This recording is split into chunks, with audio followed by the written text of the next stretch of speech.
Assalamualaikum warahmatullahi wabarakatuh. Hai adik-adik semuanya, khususnya siswa kelas 8. Berjumpa kembali dengan saya, Ibu Aristiawati.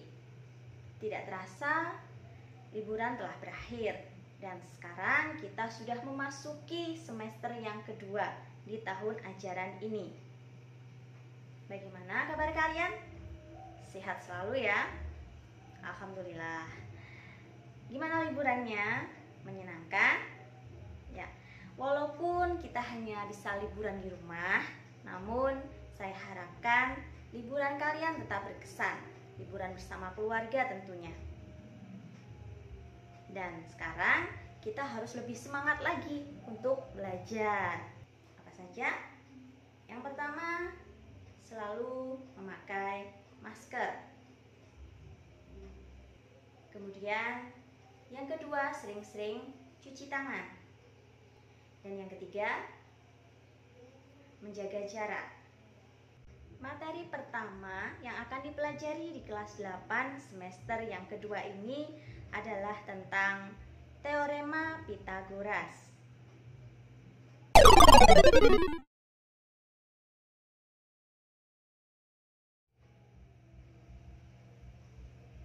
Perlu kalian ketahui dan kalian ingat bahwa Teorema Pitagoras ini hanya berlaku pada segitiga siku-siku.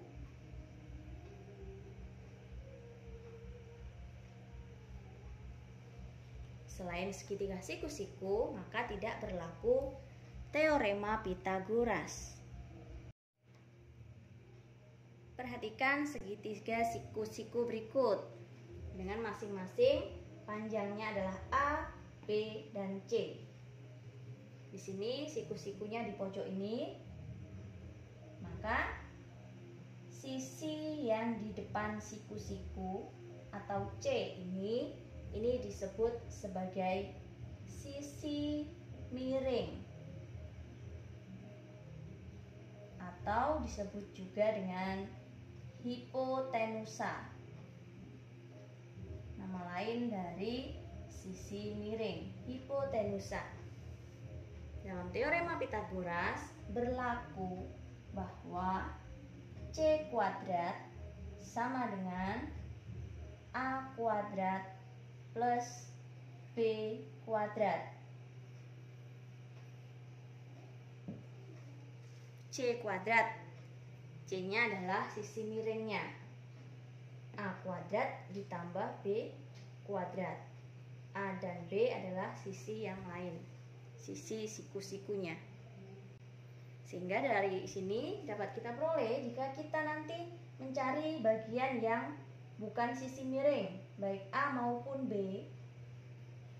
Kalau yang dicari A, maka C kuadrat dikurangi B kuadrat. Berlaku juga untuk B. B kuadrat sama dengan C kuadrat dikurangi A kuadrat. Jadi kalau yang dicari sisi miringnya, ini sisi yang lain, kuadrat dari sisi yang lain ditambahkan. Kalau yang dicari bukan sisi miring, ini sisi miringnya dikurangi dengan sisi yang lain.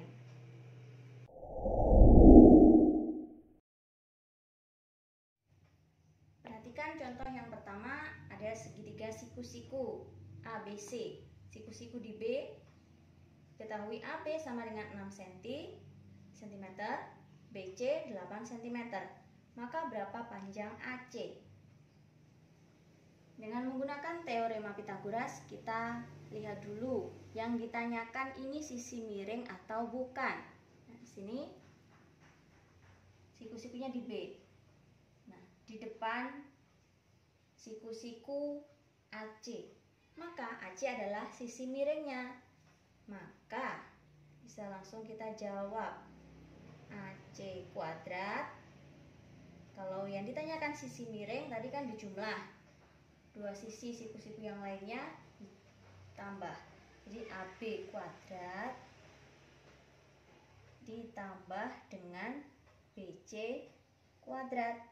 Kita masukkan AB nya 6 kuadrat ditambah 8 kuadrat. 6 kuadrat, 6 kali 6 36, ditambah 8 kuadrat 64. 36 ditambah 64 sama dengan 100. Ini adalah AC kuadrat. Yang ditanyakan adalah AC saja. Jadi kita menghilangkan kuadrat. Menghilangkan kuadrat itu yang sebelahnya ditarik akar. Akar dari 100 sama dengan 10. Jadi jawabannya AC adalah 10 cm. Perhatikan contoh yang kedua. Ada segitiga siku-siku juga PQR. PQ sama dengan 5 cm, QR 4 cm. Berapa panjang PR yang di atas? Gambar segitiganya dibalik ya. Jangan bingung. Tetap fokus. Fokus pada siku-sikunya. Siku-sikunya berada di R. R. Maka di depan sudut R adalah PQ. Jadi yang merupakan sisi miring adalah ini PQ 5 cm ini. Sehingga kalau yang ditanyakan PR berarti sisi miring atau bukan? Ya bukan. Berarti kalau menghitung PR jangan ditambah tapi dikurangi. Yang lebih besar dikurangi yang lebih kecil. Ini PQ. Yang lebih besar adalah PQ. PQ kuadrat dikurangi QR kuadrat. Kita masukkan 5 kuadrat dikurangi 4 kuadrat. 5 kuadrat 25 dikurangi 4 kuadrat 16. 25 dikurangi 16 9. Ini adalah PR kuadrat. Jadi PR-nya akar dari 9 sama dengan 3 cm. Intinya adalah tetap fokus di mana siku-sikunya dan di mana sisi miringnya. Perhatikan contoh berikutnya. Ini berupa soal cerita. Sebuah tangga sepanjang 10 meter bersandar pada tembok dengan ketinggian 8 meter. Jarak antara ujung bawah tangga dengan tembok bagian bawah adalah. Nah, untuk menjawab soal cerita seperti ini akan lebih mudah kita buat sketsanya ya. Jadi ada tangga disandarkan pada tembok, misalnya di temboknya. Tangga, kalau menyandarkan tangga itu kan pasti posisinya tidak tegak lurus ya, tapi posisinya miring. Jadi tangganya harus kita susun miring seperti ini. Ini tangganya, susun miring. Nah, tangganya tadi bagaimana? Tangganya tadi panjangnya adalah 10 meter. Jadi ini 10 meter. Kemudian disandarkan pada tembok dengan ketinggian. Tinggi temboknya di sini. Ini adalah 8 meter. Ini temboknya. Yang ditanyakan adalah jarak antara ujung bawah tangga, ujung bawah di sini dengan tembok bagian bawah. Jadi di sini. Ini panjangnya berapa? Nah, kalau bentuknya seperti ini, siku-sikunya di mana? Tentu saja di sini. Maka sisi miringnya di depannya, yaitu 10 meter. Berarti tangganya menjadi sisi miring. Sehingga jarak di sini, misalnya kita lambangkan X, bukan sisi miring ya. Maka kita tulis X kuadrat sama dengan, kalau bukan sisi miring berarti sisi miring dikurangi yang satunya. Di 10 kuadrat dikurangi 8 kuadrat. 100 kurangi 64, 36. Ini X kuadrat. Jadi X-nya akar 36 sama dengan 6. Satuannya sesuaikan, meter. Jadi ini adalah meter.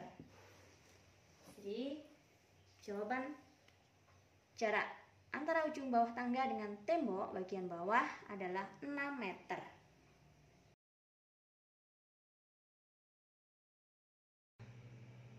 Dalam teorema Pythagoras ada istilah yang disebut dengan triple Pythagoras. Apa itu triple Pythagoras? Triple itu artinya 3. Jadi ada 3 bilangan. Misalnya bilangannya adalah A, B, dan C, dengan C itu adalah bilangan yang terbesar. Bilangan terbesar. Maka A, B, dan C disebut triple Pythagoras. Triple Pythagoras jika berlaku bahwa C kuadrat sama dengan A kuadrat ditambah B kuadrat. Ingat-ingat ya, bahwa C ini adalah bilangan yang terbesar. Terbesarnya dikuadratkan sama dengan bilangan yang lain dikuadratkan terus ditambah. Maka jika ini berlaku, maka 3 bilangan ini disebut triple Pythagoras. Jika tidak berlaku, maka dia bukan triple Pythagoras.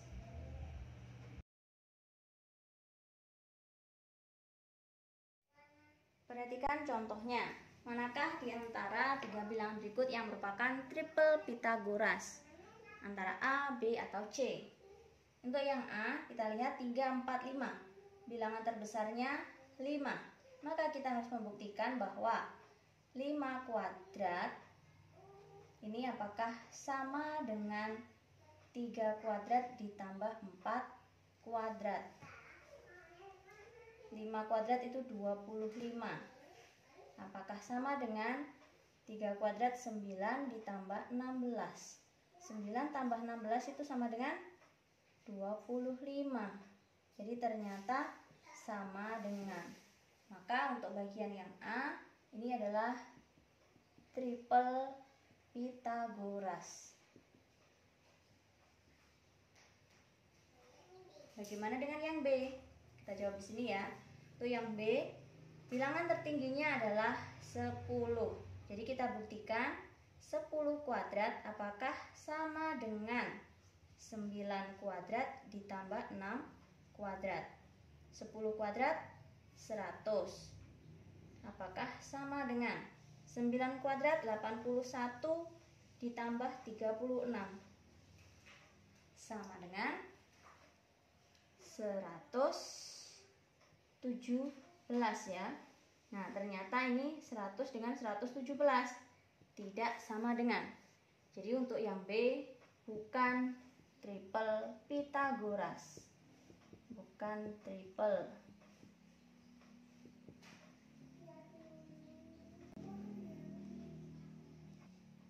Bagaimana dengan yang C? Kita lihat. Tertingginya sama yaitu 10. Apakah 10 kuadrat sama dengan 6 kuadrat ditambah 8 kuadrat? 100.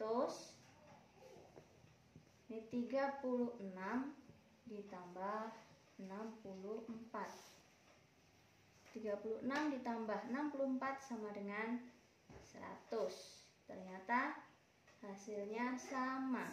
Jadi untuk yang C ini juga merupakan triple Pythagoras.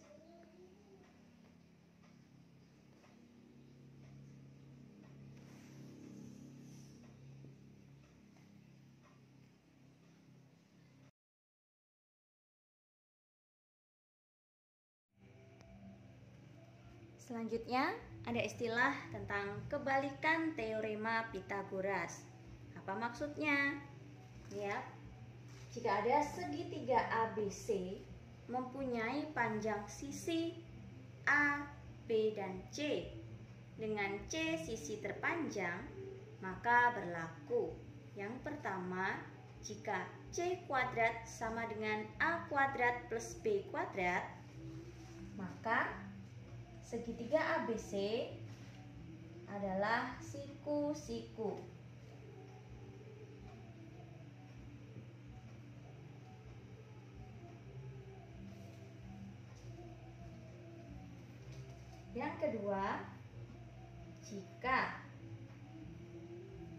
Yang kedua, jika C kuadratnya kurang dari A kuadrat plus B kuadrat, maka segitiga ABC adalah segitiga lancip.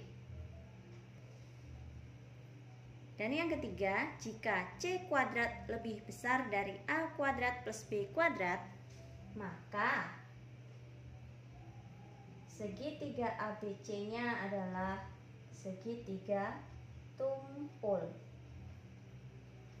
Bisa dipahami ya?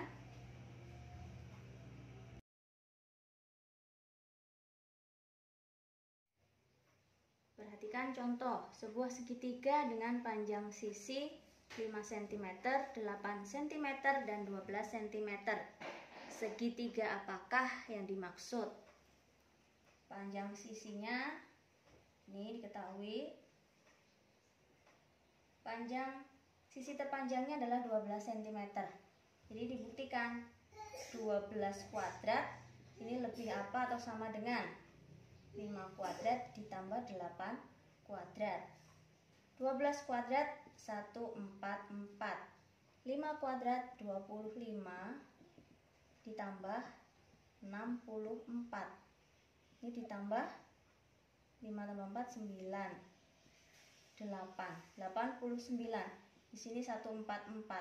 Di 144 lebih besar dari 89. Maka segitiga yang dimaksud adalah segitiga tumpul.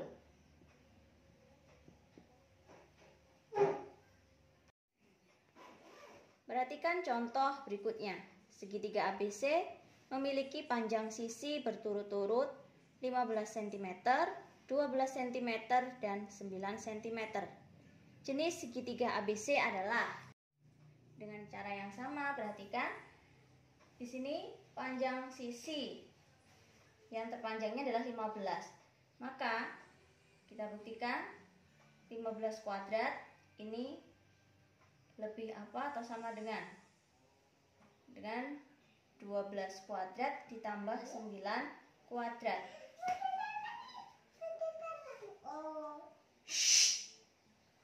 15 kuadrat 225. 144 ditambah 81. 144 tambah 81 sama dengan